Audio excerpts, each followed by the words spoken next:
Hi friends, how are you? In this video we are going to learn about the relations of the stomach. There are two relations, peritoneal relations and visceral relations of the stomach. In previous video we learned about the location, shape, external features and parts of the stomach. Okay. Coming to the relations of stomach, peritoneal relations. The stomach is covered by the peritoneum except where blood vessels run along its curvatures and in small area. This small area called bare area of the stomach posteriorly near the cardiac orifice. The bare area of the stomach is directly related to the left crus of the diaphragm. The bare area of the stomach is directly related to the left crus of the stomach. The peritoneal folds. The peritoneal folds extending from the lesser and greater curvatures of the stomach to other structures are as follows. Peritoneum folds extending from lesser and greater curvatures of the stomach to other structures. Okay, first see lesser omentum. Lesser omentum extends from lesser curvature of the stomach to the liver. Lesser omentum extends from lesser curvature of the stomach to the liver. Next, greater omentum. Greater omentum extends from the lower two-third of the lower, okay guys, here lower two-third of the greater curvature to the transverse colon. Okay, greater omentum extends from lower two-third of the greater curvature to the transverse colon. Next, gastrosplenic ligament. Gastrosplenic ligament extends from upper one-third of the gastric curvature, that means fundus. We call this area as fundus. Upper one-third of the greater curvature called as fundus to the spleen near the hilum. Okay, to the spleen. Gastrophrenic ligament.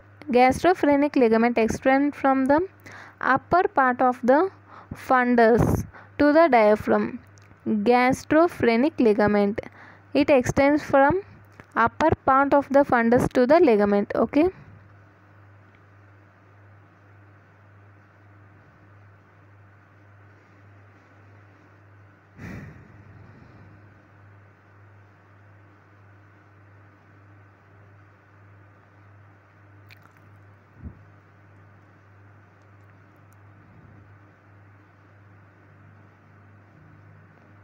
If you see this diagram, these are the parts. Okay, this is the lesser omentum. Lesser omentum extending from the lesser curvature. This is the lesser curvature of the stomach to the liver. Okay, next, greater omentum. Greater omentum extends. This whole is the greater omentum. This extends from the lower two-third of the greater curvature of the stomach to the transverse colon. Okay, greater omentum extends from the lower two-third of the stomach to the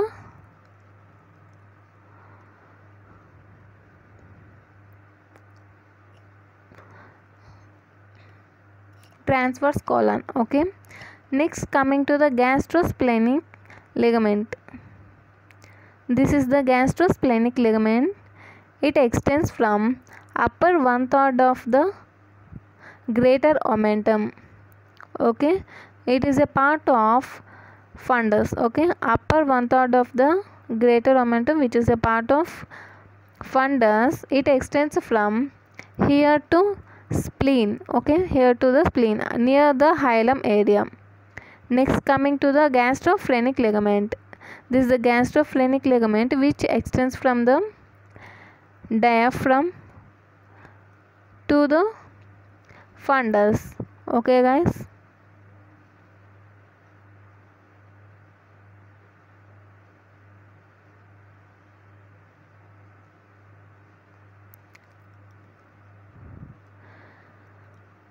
what is bare area of the stomach? Okay, this is the bare area of the stomach, which is a small area present posteriorly at the cardiac orifice. Here cardiac orifice is present. The small area which is present posteriorly near the cardiac orifice, we call this area as bare area of stomach. Okay, next, visceral relations.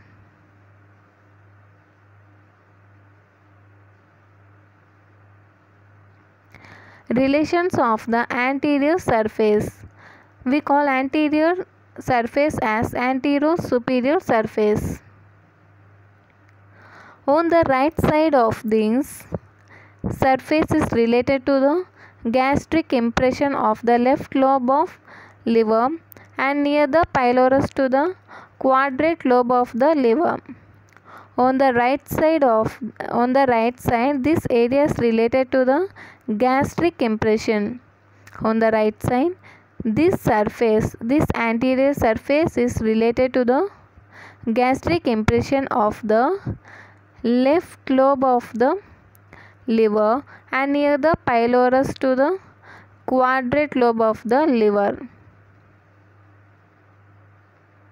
Okay, the left half of the surface is related to the diaphragm and rib cage. Left half of this anterosuperior surface is related to the diaphragm and rib cage, and lower part of the surface is related to the anteroabdominal wall. Okay, see, coming to the figure,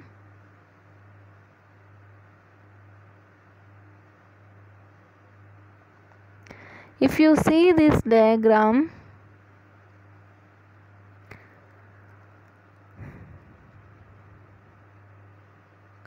and this area of the anterosuperior is related to the left lobe of the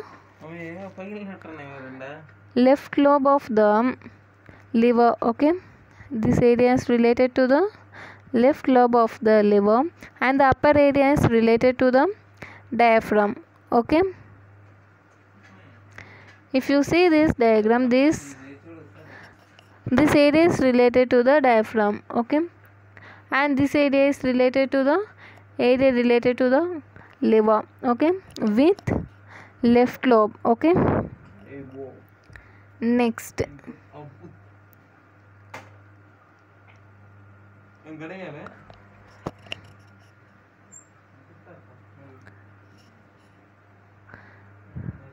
and the lower part, this is the lower part, and this lower part is related to the anterior abdominal wall. Okay, anterosuperior surface of the liver is related to 3. Okay, first,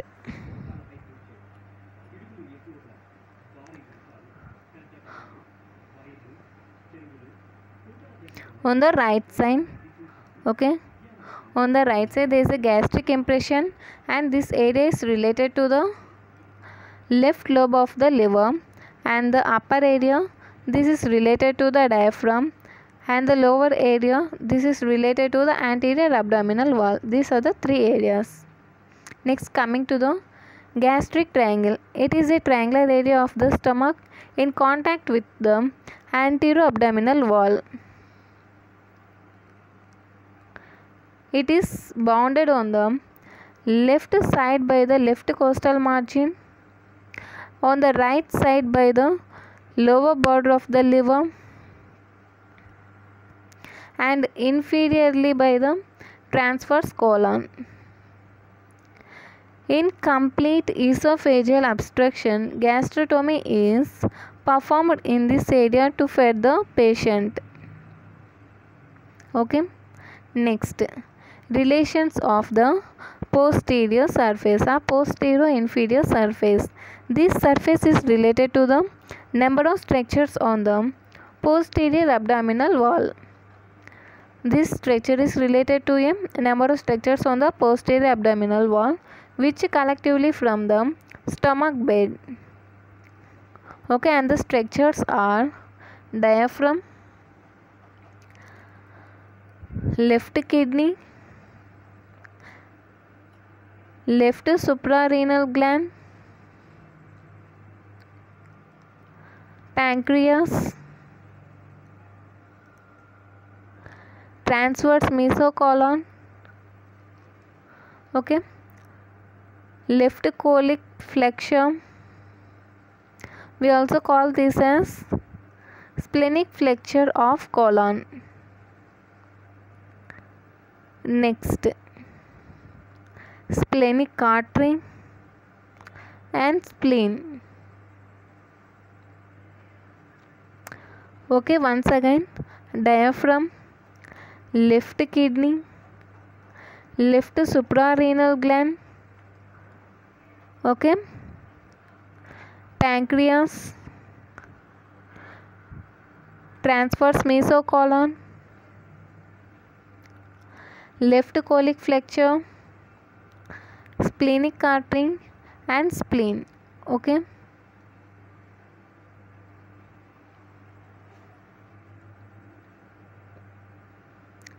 here mnemonic is given. Dr. S3 kills patients mercilessly. Okay, Dr. S3 kills patients mercilessly. Okay, this is the mnemonic. Here D means diaphragm, S3 means splenic artery, suprarenal gland, that is left. Okay, splenic flexure, and here K means kidney, left kidney. Okay, because stomach is present on the left side. Okay, so it is not more tough to remember this left. Okay, suprarenal gland, it is left, kidney, it is left, and P pancreas, and M mesocolon. Okay guys, diaphragm, left kidney, left suprarenal gland, pancreas, transverse mesocolon, left colic flexure. We also call this as splenic flexure of colon, splenic artery and spleen. Okay, next, coming to the note, all the structures forming the stomach bed are separated from the stomach by lesser sac except spleen, which is separated from the stomach by greater sac of the peritoneum. All the structures forming the stomach bed are separated from the stomach by lesser sac except spleen, which that spleen is separated from the stomach by greater sac of peritoneum.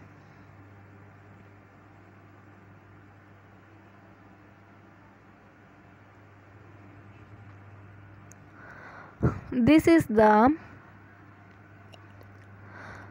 stomach bed. Okay, this is the posterior inferior surface. Okay, see the parts. This is the diaphragm.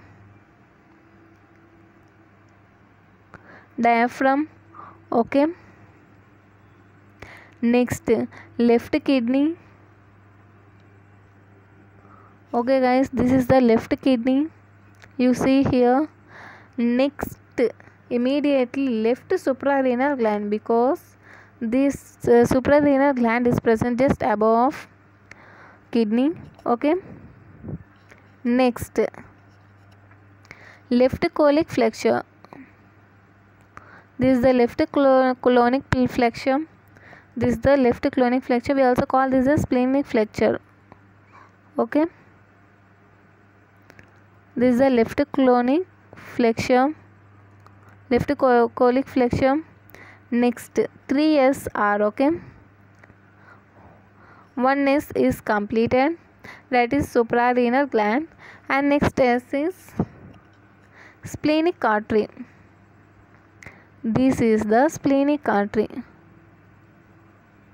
Okay guys, this is splenic artery. Okay, and another S is splenic flexure, that also completed. Then is splenic flexure, also called left colic flexure. Okay guys, and next pancreas. This is the pancreas, and the next one is, this is the transverse mesocolon. Okay, these are the parts that forms the stomach bed. Okay, tell me what are them? Diaphragm, left kidney, suprarenal, left colic flexure also called splenic flexure, splenic artery, and body of the stomach, transverse mesocolon. Okay, these are the parts that form the stomach bed. Okay guys, if you like this video, like, share and subscribe. Thank you. In next video we are going to learn about the microscopic structure of stomach. Okay, thank you. If you like this video, don't forget to like, share and subscribe. Thank you.